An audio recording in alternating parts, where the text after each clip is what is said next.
Hello, my name is Mark Murphy and I'm one of the study team with the ADAPT EMA Data Collection Project. ADAPT stands for Activity Data for Early Medical Abortion Care in General Practice. It is a collaboration between START GPs and Dr. Catherine Conlon and the team at Trinity College. This video is for GPs who've consented to be involved in the study and provides a step through what is involved in doing a data return, which takes between 2 and 4 minutes. So they've returned the recruitment form and the GP consent form, and they are now ready to start providing the monthly data returns. It is important to note that as well as providing a groundbreaking insight into EMA in general practice in Ireland, your involvement in ADAPT will support 15 out of your 50 continuous professional development points, including the entirety of your practice review, which was formerly called an audit. Okay, without further ado, let's start. So there are 3 items needed to complete your first data return. The first thing you need is the Excel template to record your patient ID, which the study team will send to you. You'll keep this on the hard drive, in your office, in your practice, separate to your files as a record of reference for your returns. Secondly, you're going to open your browser using the link provided by the team, onto which you'll make your data return. And thirdly, you'll have your electronic health record open, Socrates, Health One, Helix, whatever EHR electronic health record you are using. And you'll look up the patient or the patients you provided EMA care to since consenting to participate in the project. A key thing to think about is when to do the return. There's no hard and fast rule, but the general consensus from the study team and GPs who've been involved is that it makes sense to do it at the end of the month. So at the end of the month, you'll look back on all the EMA patients who've completed a visit 3 or who've reached the end of their early medical abortion process. Maybe they were referred to hospital and they've had their early medical abortion.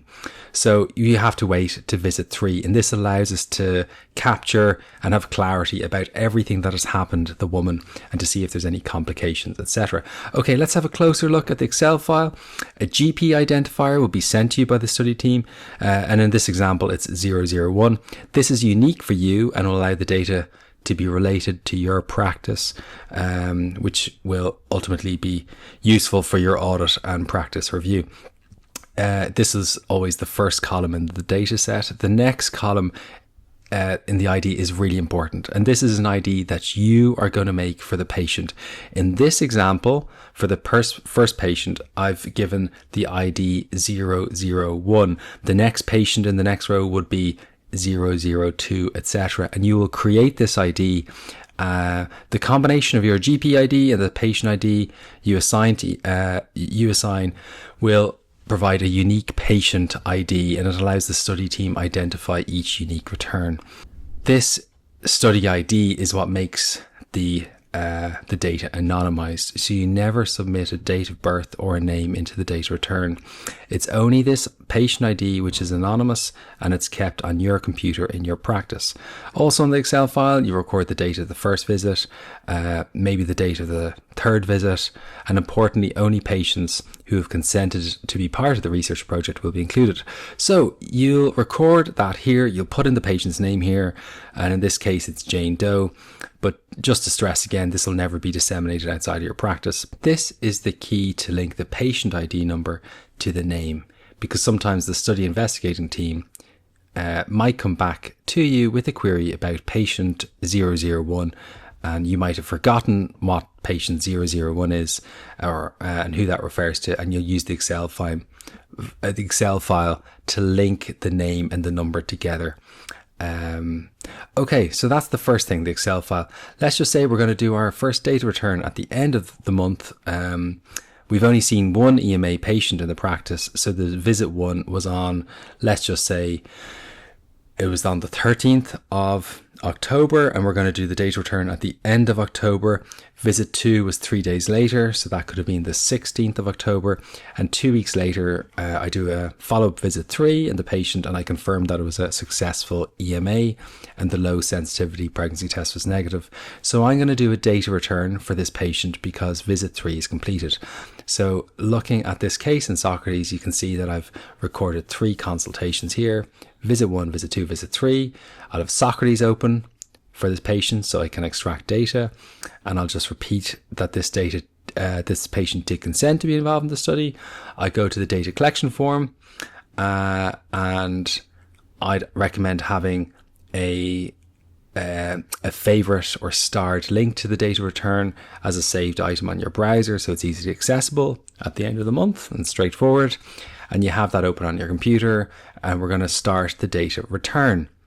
So the GP ID number assigned to me in this example is 001. The patient ID number, which I will assign for the first patient, will be 001 in this example, and that will go on in the next patient to be 002, etc. All put in my Excel file. So I'll keep going through the list. Visit 1 was in person in this example. Gestational age was 5+1 or 36 days. The method to determine gestational age was using LMP and dates.